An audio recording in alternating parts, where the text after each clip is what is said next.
En la clase de hoy trabajaremos el capítulo 7 de Silvia Alderocchi, una didáctica de lo social del jardín de infantes a tercer grado. Como verán, no es solamente el nivel inicial el que se trabaja aquí, sino también el primer ciclo de la escolaridad primaria que a ustedes también les compete porque forma parte de la preparación que ustedes reciben en el profesorado de educación inicial y también no solo del jardín de infantes, sino de la escolaridad primaria, eso quiero decir, los primeros años de la misma. La autora comienza haciendo mención a una insatisfacción demasiado habitual entre los docentes con respecto a las ciencias sociales. Esto es la insatisfacción de los profesores frente a la manera tradicional de enseñar las ciencias sociales y los esfuerzos críticos de los trabajadores de la educación para generar propuestas alternativas, más allá del rechazo de ciertas metodologías tradicionales, positivistas, memorísticas, etcétera, en relación a la enseñanza de la historia, la geografía, la formación ética, disciplinas estas que, como ya hemos visto, integran el área de las ciencias sociales. Pareciera estar muy claro qué es lo que no hay que hacer en el área, pero no tan claro cómo hacer algo nuevo y diferente, innovador. Esto es lo que señala como característica saliente Silvia Alderocchi. De todas maneras, está claro que más allá de las discusiones teóricas sobre ellas, las ciencias sociales son importantes y nadie niega esta importancia en la educación inicial y primaria. El discurso pedagógico englobado por las ciencias sociales comprende desde la formación moral de la personalidad del alumno hasta la grandeza de la nación, pasando por los problemas de actualidad, por las posibilidades de transformación de la sociedad, la conciencia nacional, como hemos visto en relación a las efemérides, la convivencia social, la ecología, etc. Otras vertientes enfatizan la adquisición dentro de las ciencias sociales, del área de ciencias sociales en el nivel inicial y en el nivel primario, sobre todo los primeros años del nivel primario, la adquisición de instrumentos para la comprensión de la realidad pasada y presente. Es decir, las nociones estructurales o estructurantes de espacio, tiempo y causalidad, que ya hemos visto en relación a la historia, la geografía y las categorías espaciotemporales. Esta es otra característica u otro aspecto esencial del área de las ciencias sociales en los primeros años de la enseñanza. Las ciencias sociales, a su vez, pretenden reproducir valores sociales en las nuevas generaciones y constituyen el área privilegiada para ello. Eso está claro. Ya hemos visto que tradicionalmente se pensaba que los niños no eran capaces de aprender la historia en los primeros años de la escuela primaria, incluso en la escolaridad primaria en su conjunto, y mucho menos en el nivel inicial. Y que este intento de estudiar la historia durante los primeros años de la escolaridad, nivel inicial y nivel primario, debía abandonarse por completo, ya que los niños carecerían de la noción de tiempo histórico, por lo menos hasta los 12 años de edad. Esta creencia se ha desestimado, como ya hemos visto en su momento, ya desde muy niños en realidad, desde muy pequeños los niños son capaces de abordar el estudio del tiempo histórico, de comenzar a hacerlo. Hoy se señala que el problema de las estructuras cognitivas, ya que de eso estamos hablando en definitiva, no puede constituir un obstáculo insuperable para la enseñanza. La didáctica del nivel inicial, hablando ya más específicamente, arranca o se organiza desde un eje organizador, el denominado ambiente, que ustedes también han visto en algunos textos. También conocido el ambiente como medio o entorno.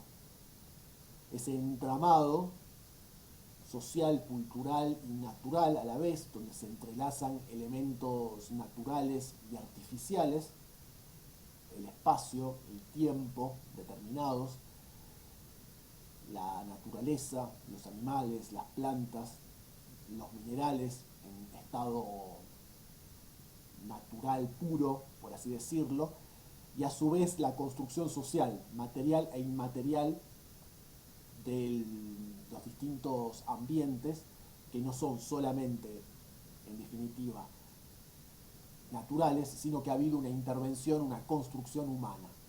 Una ciudad, por ejemplo, es un ambiente típico donde se mezcla lo natural y lo artificial. A su vez, el ambiente, medio o entorno es concebido como un texto de lectura, como un territorio de exploración y como un primer abecedario. En una etapa de la vida humana y de la escolaridad en que los niños aún no saben leer y escribir, pero el concepto de lectoescritura es más amplio. El ambiente en sí mismo contiene una cantidad de elementos, una información valiosísima y unos signos que el niño puede ir develando, descifrando y casi leyendo como si se tratase de un texto plagado de significados. Esta es la idea. Por lo tanto, tampoco el hecho de que los niños aún no se hallen alfabetizados constituye un obstáculo insuperable para que puedan iniciar en este momento de su vida temprana el estudio del ambiente. El ambiente social, en definitiva, detenta como contenido al hombre, al ser humano, a su entorno y a las interrelaciones entre ambos. El medio ambiente o entorno se compone de factores que configuran el marco en el que actúan las personas y en el que sus acciones son significadas. Aquí faltaría, que ustedes lo han visto en otra parte, el contexto, digamos, la noción de contexto en relación al ambiente. El contexto como un recorte de ese ambiente más grande, ese ambiente socionatural, natural y artificial a la par, puede ser subdividido en partes más pequeñas, que serían los distintos contextos, como ser el barrio, la plaza, la escuela, que constituyen, casi podríamos decir, unidades didácticas en sí mismas, o sea, propuestas didácticas más compartimentadas, pero que a su vez son fragmentos de una realidad mayor que no es otra que la del ambiente. Esto es lo único que falta en el texto de Alderochi, pero que ustedes lo han visto con la profesora en fotocopias o en textos anteriores. Por ende, todo ambiente, y dentro del ambiente los distintos contextos, por lógica, todo ambiente educa, ya que dice su palabra al individuo, le comunica algo al individuo. El espacio en que se vive la infancia es la época de máxima actividad exploratoria y que deja una capacidad de huella.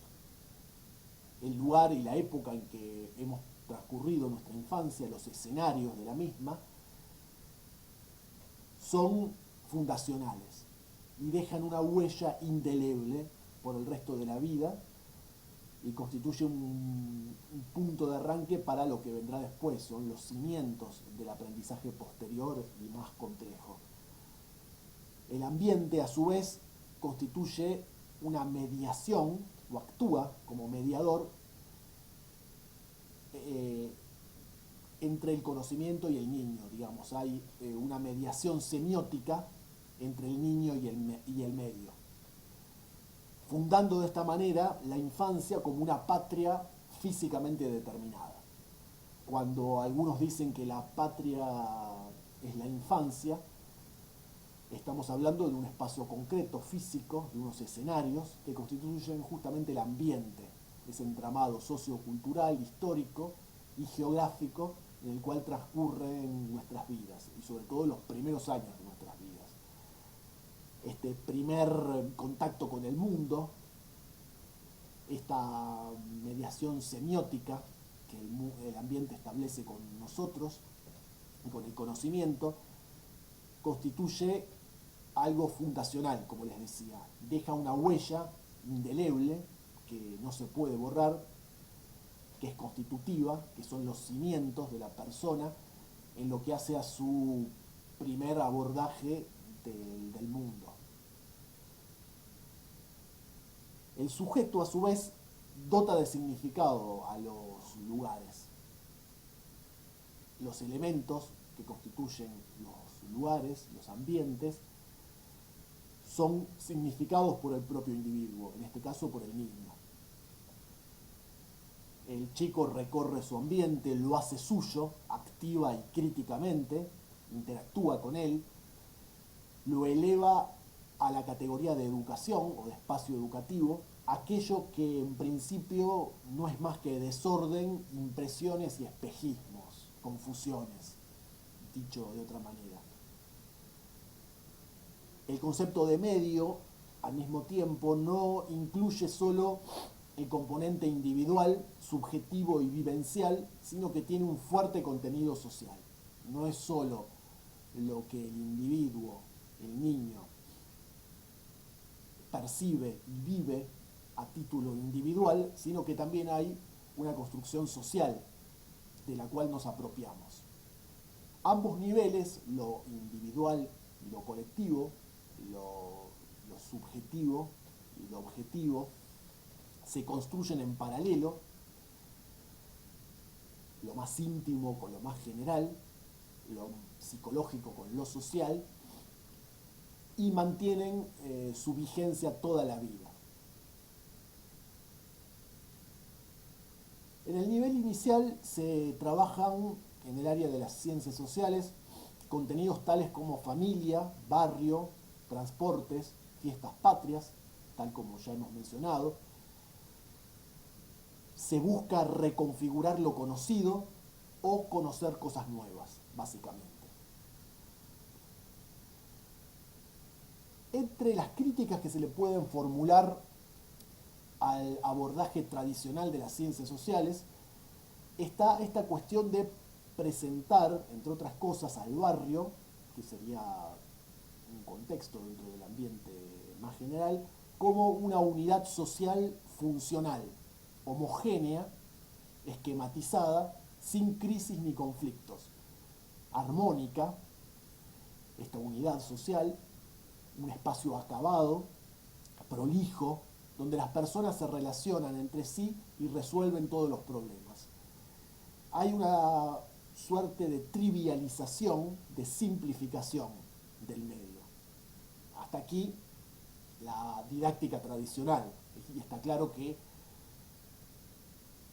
esto no es correcto, que hay que criticarlo, pero que hay que dar un paso más adelante, que implica cambiar las cosas e innovar con actividades concretas.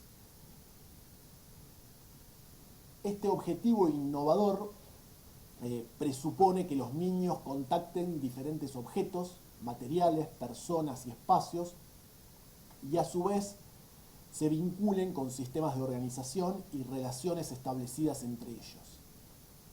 Por ejemplo, un tipo de propuesta más crítica, antitradicional.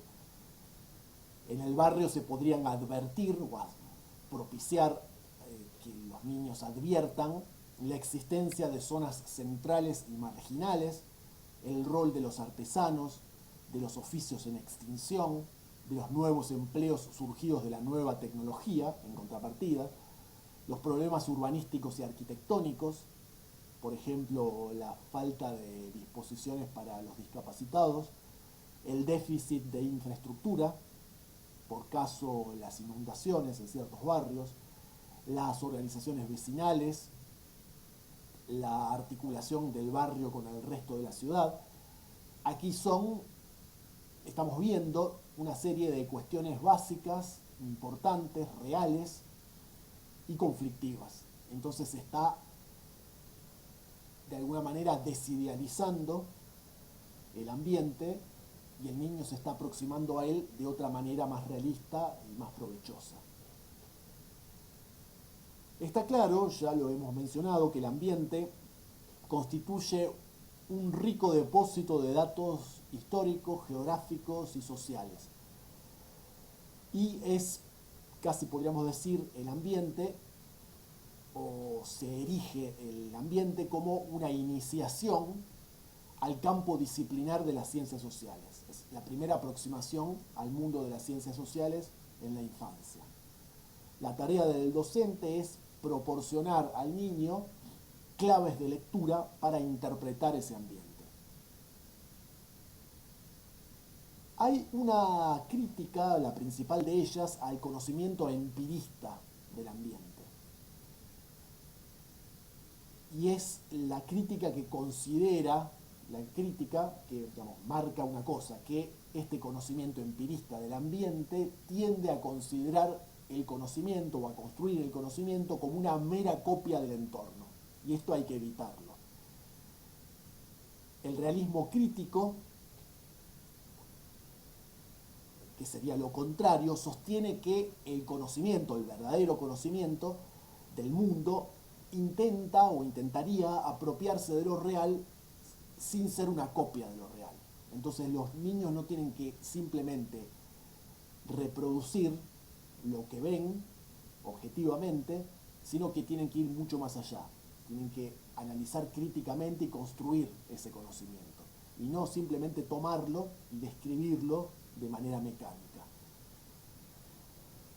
El conocimiento, en definitiva, según la famosa teoría del constructivismo, que ustedes han visto en este y en otros espacios curriculares, se construye. La teoría del conocimiento que hoy, con sus matices, predomina en la educación es la teoría constructivista y no una teoría positivista o hiperrealista. Los objetos de conocimiento no se identifican con la realidad, sino que son un recorte de la misma. Objetos intencionales producidos por una actividad significativa. Entonces, no es la realidad misma, objetivamente considerada, sino recortes de la misma que van siendo resignificados por el sujeto. Y de esta manera, sobre todo en el área de las ciencias sociales, el abordaje y la interpretación del ambiente puede cambiar sustancialmente o variar de una persona a la otra. Y existen varias miradas sobre un mismo objeto del conocimiento. En definitiva, el objeto del conocimiento no puede existir sin el sujeto. Es la famosa disyuntiva entre lo objetivo y lo subjetivo, aquello que es en sí mismo y aquello que nosotros percibimos y construimos a partir de nuestra subjetividad y de nuestras herramientas teóricas. Los conocimientos sociales tienen una característica particular, las ciencias sociales, a diferencia de las ciencias naturales, que trabajan los sujetos con objetos del conocimiento que son a su vez sujetos sociales. Entonces es como si los sujetos se estudiasen a sí mismos. No se estudian, uno no estudia una planta o un animal o una piedra, sino que, como lo hacen las ciencias naturales, sino que en las ciencias sociales todo lo que estudiamos relacionado con el ambiente social tiene que ver de manera directa e íntima con nosotros mismos. Entonces, al estudiar el barrio, por ejemplo, por mencionar algo muy pequeño y simple, nos estudiamos a nosotros mismos. Entonces, la objetividad pura es imposible, la dificultad para arribar a ese conocimiento y las distintas maneras pueden variar, y se hace más frágil, si se quiere, el conocimiento de las ciencias sociales en ese sentido que el de las ciencias naturales, pero a su vez más rico y con mayores matices. Esta es una diferencia esencial que ustedes tienen que tener muy en claro entre el conocimiento producido o aquello que estudian, las ciencias sociales por un lado y las ciencias naturales por el otro. En el caso del nivel inicial, las ciencias sociales y las ciencias naturales, si bien pueden diferenciarse hasta cierto punto, trabajan entrelazadas siempre. Entonces el ambiente, ustedes no tienen que olvidar jamás que está constituido por elementos naturales y sociales. Entonces no son solo las ciencias sociales, sino son también las ciencias naturales las que contribuyen a estudiar ese ambiente, y de esta manera no hay una diferenciación de disciplinas tan clara en el nivel inicial como comienza a haber en el nivel primario. El conocimiento social, en síntesis, supone una menor estabilidad y predictibilidad que los objetos físicos.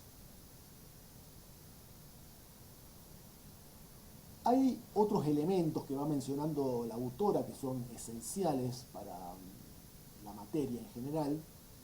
Uno de ellos es el concepto de transposición didáctica, que sin duda ustedes han trabajado ya en otros espacios curriculares.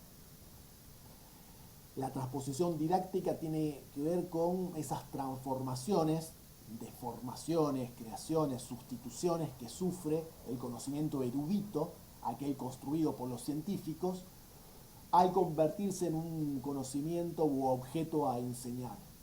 Entonces, cuando el conocimiento científico más puro, más sofisticado, es elaborado por los investigadores y debe ser enseñado en la escuela o en el jardín, sufre una transformación, una adaptación al medio escolar. Algunos dirían una vulgarización o simplificación, esto entendido en términos no peyorativos. Entonces hay que adaptar aquello que es extremadamente complejo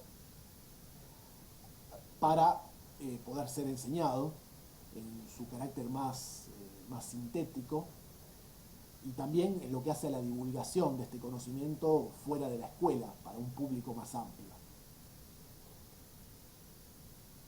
Para conocer escolarmente el entorno, el alumno a su vez necesita entablar un verdadero diálogo con este entorno. El diálogo implica una interacción que debería ser profunda. De esta manera, las experiencias de aprendizaje ofrecidas o propuestas a los niños incluirán algún grado de conflicto, algún problema para resolver que cuestione sus conocimientos previos, sin dejar de considerar que los chicos llegan al jardín o al aula con conocimientos previos de ese mundo social que explorarán más sistemáticamente en el área de ciencias sociales, y realizan su propia reconstrucción de este mundo social, con ideas propias que han construido de manera espontánea, directa, al interior de su propia práctica social, ya sea en la calle, en la familia, en el barrio, etc.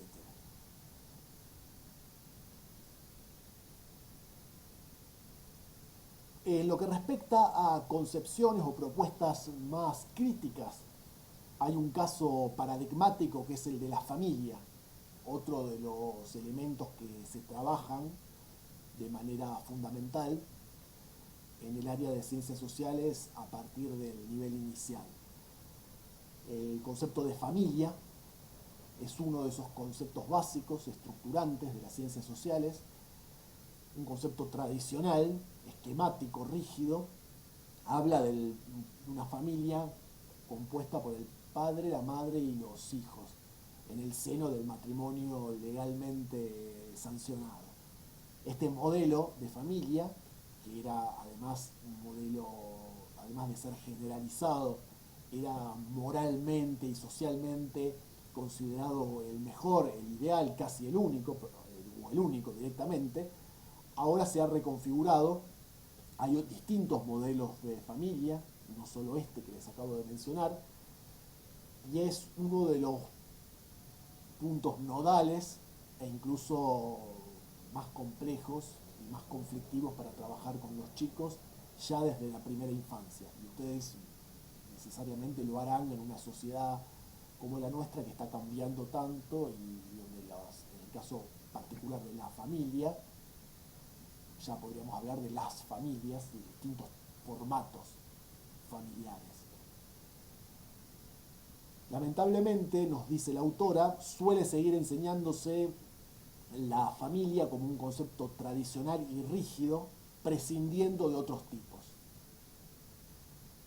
El docente de esta manera debe ser sensible al medio en el cual habita y en el cual el niño también habita, receptivo de sus demandas, de sus transformaciones, de los aportes traídos por los propios alumnos, debe animar la ruptura, el cuestionamiento de los conocimientos previos, todo esto que ustedes ya saben, y ayudar a alcanzar los primeros momentos de interrogación sobre el ambiente. La posibilidad de formular preguntas, algunas de las cuales tendrán respuestas, que el docente o el niño trabajando en conjunto con el docente y con sus compañeros irán resolviendo, irán con sus actividades construyendo un conocimiento y resolviendo, contestando esas preguntas, esas inquietudes que se formulan, que el propio niño muchas veces formula, pero otras veces estas preguntas quedarán sin respuestas o con respuestas insuficientes, lo cual no constituye ningún obstáculo, sino todo lo contrario.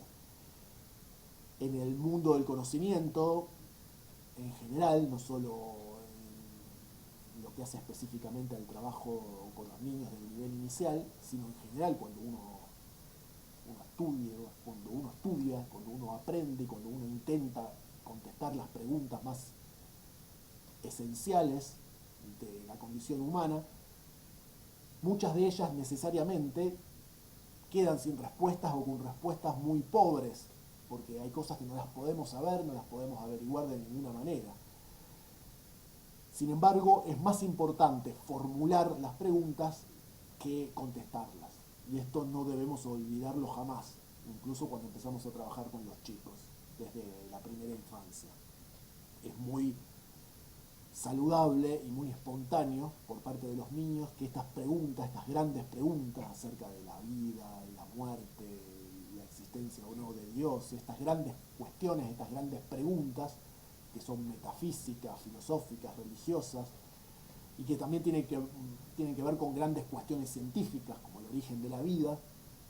Todo esto es de una complejidad tal que los propios expertos no logran dar cuenta de ella, no logran resolver, contestar todas las preguntas e interrogantes, pero ya el mero hecho de poder formularse determinadas preguntas, de ahondar esa curiosidad crítica por el medio, por las pequeñas y grandes cuestiones de la existencia humana y del mundo, esto ya es fundamental y el niño lo trae espontáneamente consigo y esta capacidad de interrogación hay que estimularla sistemáticamente en el aula o en la sala. En lo que hace más concretamente al trabajo, a las propuestas didácticas de los docentes, estos deben planificar tareas específicas de observación que incluyen una recogida de documentación, un reconocimiento previo de los objetos a estudiar o a trabajar. Ustedes antes de trabajar con los niños, esta es la famosa secuencia didáctica, tienen que informarse, tienen que prepararse sobre el tema que luego trabajarán primero de una manera más amplia, más profunda, luego haciendo un recorte, ustedes solas primero, antes de dar clases, luego se trabajará con los niños, se preparará en el caso de una salida didáctica, esta salida tendrá entonces dos momentos previos, la preparación del docente en solitario, fuera de la sala, el segundo momento, el trabajo con los niños en el espacio escolar, y un tercer momento que es la actividad fuera del ámbito escolar si se trata de una visita. Y al volver de la misma, de esta actividad fuera de la sala, fuera del jardín, tiene que haber un cierre, una actividad de cierre que a su vez, dentro de este proyecto didáctico que es un recorte de ese ambiente, es un contexto que exploramos, dará pie para trabajar otras propuestas didácticas que a su vez estén vinculadas entre sí y con el ambiente como un contenedor máximo. Entonces no se trabajan las cosas así sin ton ni son, actividades desconectadas o temas desconectados entre sí, sino que dentro del tema general a estudiar, que es el ambiente, ustedes eligen contextos, recortes del mismo, los van trabajando, algunos de ellos, porque no se puede trabajar todo, y estos ambientes se vincularán necesariamente entre sí, por ende las actividades didácticas estarán relacionadas entre sí, y a su vez se relacionarán con ese ambiente que las engloba. Esta es la idea que ustedes tienen que tener siempre presente. También les hace mención la autora del trabajo de los niños, la recolección de datos, de vestigios, de huellas en una salida didáctica. Al volver a la escuela o al jardín, se reconstruye en grupos todo eso que se ha visto o que se ha traído. Si ustedes van a algún lugar donde se recogen objetos, se escuchan las grabaciones, se ven las filmaciones, se comparte el material, se lo clasifica, se lo organiza, y aquí el docente tiene un rol coordinador básico. Cada grupo muestra lo que consiguió y hay una puesta en común y un cierre. Estas son etapas que aquí Alderoqui les presenta muy sintéticamente, pero ustedes las han visto en otros textos y las seguirán viendo de una manera más sistemáticamente explicada. Son pasos esenciales e ineludibles de toda actividad didáctica, sobre todo el año que viene, cuando ustedes tengan que hacer ya las prácticas de un modo más sistemático y más exigente. Entre otras cosas, se conversa con los chicos acerca de la experiencia, se la valora, se dramatizan uno o varios aspectos. Este es otro recurso didáctico interesante. Se dibuja, se modela, se redactan informes, y a partir de estas reelaboraciones del material y de los nuevos conocimientos construidos, surgirán nuevos interrogantes. Se descubrirán algunas cosas que quedarán sin respuesta, como les decía antes, y que pueden, en todo caso, retomarse en ulteriores investigaciones. La escuela, de esta manera, o el jardín, recuperan la investigación como alternativa, como una alternativa pedagógica. Lo que ustedes están estimulando y realizando es un pequeño trabajo de investigación por parte de los chicos. Una investigación que ustedes inician antes, en solitario, y que luego llevarán adelante con los niños. También hay que rechazar de plano la idea del ambiente como nos dice textualmente Alderoqui, superestrella pedagógica, que todo lo resuelve, que todo lo muestra, que resuelve todos los problemas y que muestra todo en sí mismo, como todo lo que tiene que ver con aspectos culturales, prescindiendo erróneamente de la tradición de la escuela como banco de conservación, reproducción de una enseñanza y ordenación del conocimiento. Entonces no es que lo que ustedes van a estudiar, el ambiente por sí solo, por el contacto, por el mero contacto del niño con este, va a mostrar todo, a enseñar todo y a solucionar y responder todos los interrogantes, sino que la escuela en sí misma es una institución que ya está diseñada tradicionalmente, y está bien que así sea, para ordenar todo ese conocimiento, y hay un marco dentro del cual esa investigación que realizaremos sobre el ambiente estará garantizada, esta investigación, y tendrá un marco apropiado, una suerte de protección y de posibilidades ya más de tipo institucional, podríamos decir. Entonces hay que rechazar la idea del ambiente como una panacea educativa, como un aula descentrada autosuficiente. El ambiente se vincula con la escuela y con el trabajo de investigación emprendido por niños y docentes. No es que el cinismo nos va a brindar todas las claves. También hay una mención muy al pasar a la enseñanza de lo lejano, el pasado y el futuro. Aquí se desestima, algo que nosotros también hemos visto, esta idea de que lo local, lo presente y lo cercano, tanto físicamente como lo cercano en el sentido de aquello que los niños conocen más familiarmente, porque es el lugar o la situación donde ellos habitan, no es solo eso lo que vamos a estudiar en el área de las ciencias sociales, sino que también podemos ser más ambiciosos e ir muy atrás en el tiempo o muy adelante en el tiempo, si hablamos del futuro, y podemos estudiar también ambientes muy alejados en el espacio y en el tiempo. Aquí les dice textualmente Silvia Alderocchi que esta enseñanza de lo lejano, del pasado y del futuro, es una orilla dialéctica insuprimible para el río de la cultura. Es una orilla lejana, pero a la cual tenemos que arribar. Y no solo nos tenemos que conformar con la orilla en la cual estamos sentados, con lo más próximo y simple, sino que tenemos que tratar de cruzar ese río del conocimiento y de la cultura e ir mucho más allá. Hay una cita también del Emilio, de Rousseau, donde este pensador suizo escribe textualmente también: no basta para instruirse con recorrer los países, es necesario tener ojos y volverlos hacia el objeto que se quiere conocer. Hay personas a las que los viajes instruyen menos que los libros, porque ignoran el arte de pensar. Aquí les está diciendo en pocas palabras, o está resumiendo buena parte de lo que estamos trabajando en esta clase.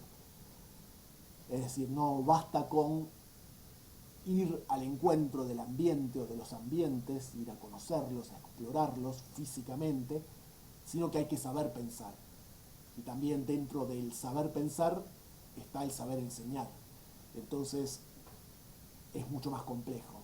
No basta con recorrer el mundo entero, nos dice Rousseau, para conocerlo, porque a veces sentado en una silla leyendo un libro se puede conocer mucho más sobre el mundo y sobre los países que yendo a visitarlos, paradójicamente, porque en realidad el turista hace las cosas mecánicamente o se queda con lo frívolo y lo superficial y no piensa, no analiza críticamente, no se informa y no construye el conocimiento. Esto es lo que nos quiere decir Rousseau.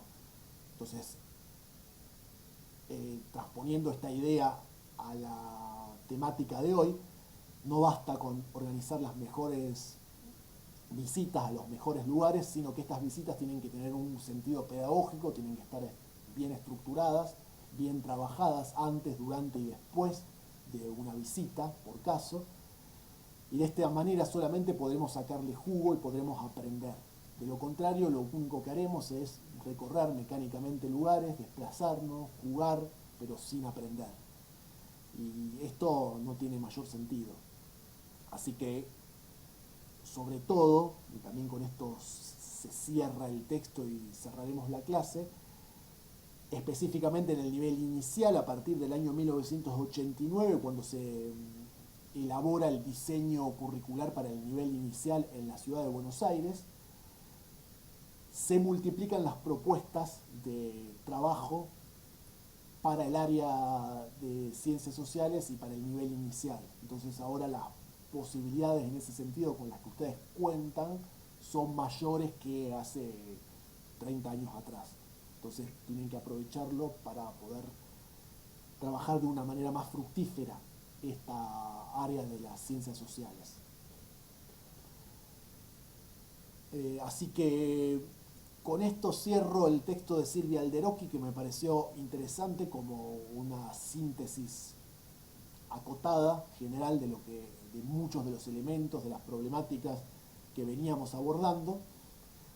Y ya estaremos en contacto y nos comunicaremos en lo relación a los siguientes pasos a seguir, en lo que hace a la materia.